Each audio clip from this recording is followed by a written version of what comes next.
عرفت الهوى مذ عرفت هوى. Jalal-Eddin Rumi, né en 1207 à Balkh dans le Khorasan, aujourd'hui en Afghanistan, au sein d'une famille de théologiens persans, est l'une des figures spirituelles et poétiques majeures du XIIIe siècle.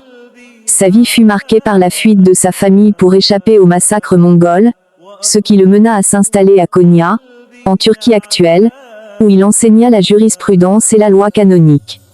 Sa formation d'érudit religieux fut profonde, mais c'est surtout sa rencontre en 1244 avec Shams de Tabriz, un derviche errant, qui bouleversa totalement son existence. Ce maître spirituel lui révéla un chemin mystique fondé sur l'amour divin, transformant Rumi de théologien à poète mystique passionné. La poésie de Rumi, principalement écrite en persan, est une célébration exaltée de l'amour universel, qui transcende toutes les barrières religieuses, culturelles et humaines. Son œuvre maîtresse, le Masnavi, avec ses plus de 25 000 distiches, est une vaste théodicée poétique majeure qui allie profondeur mystique, enseignement coranique, et référence aux fables d'Ésope. Il est également reconnu pour ses ghazals et ses quatrains empreints d'une grande simplicité stylistique permettant d'exprimer l'indicible expérience de l'extase mystique. Son langage poétique fait souvent appel à la répétition et à la musique intérieure, symbolisée par la danse ritualisée des derviches tourneurs qu'il contribua à fonder. Au cœur de sa pensée spirituelle, Rumi conçoit Dieu comme une réalité absolument transcendante, parfaite et unique, au-delà de toute création. Pourtant, cet éternel est aussi le bien-aimé qui aime et attire vers lui toutes les créatures, qui souvent ne sont que des miroirs reflétant sa grandeur.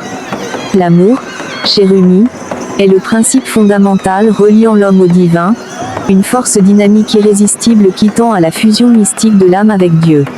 Cette vision optimiste du monde inclut une conception du mal comme un passage nécessaire, subordonné au bien supérieur, qui sert finalement la révélation de la bonté divine.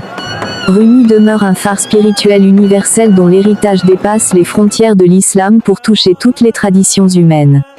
Reconnu de son vivant comme un saint, il fréquenta aussi bien chrétiens et juifs que musulmans, incarnant la tolérance et l'unité dans la diversité. Son message d'amour infini, exprimé à travers sa poésie vibrante et sa doctrine mystique fondée sur la passion de l'âme pour le divin, continue d'inspirer aujourd'hui encore des millions de chercheurs de vérité et d'artistes à travers le monde. Son sépulcre à Konya reste un lieu de pèlerinage et de méditation sur cette union à transcender entre l'humain et le divin. Rumi est considéré comme un maître spirituel intemporel et universel pour plusieurs raisons profondes qui transcendent les barrières culturelles, religieuses et historiques. D'abord, son message central d'amour divin est universel. Il poétise un amour qui dépasse toutes distinctions humaines, un amour passionné qui relie l'âme humaine à Dieu. Cet amour est vu comme une force dynamique et transformative, un principe fondamental unissant l'humanité au divin. Cette vision de l'amour est à la fois spirituelle et accessible, cette dernière caractéristique favorisant sa portée universelle.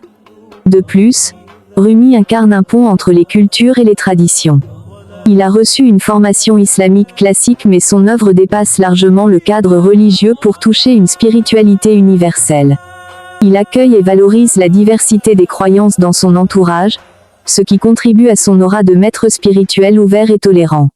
Sa poésie et ses enseignements invitent à une quête intérieure qui est indépendante de tout dogme rigide, ce qui attire des chercheurs de vérité du monde entier, quels que soient leurs horizons.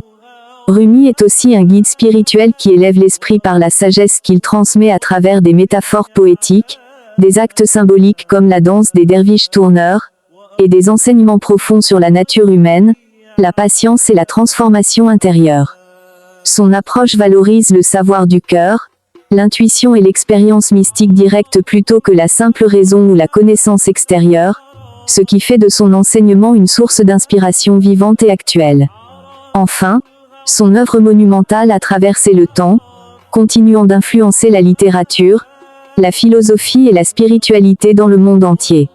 Malgré le contexte historique du XIIIe siècle, ses paroles restent pertinentes, apportant lumière, espoir et un appel à la transformation intérieure aux défis contemporains.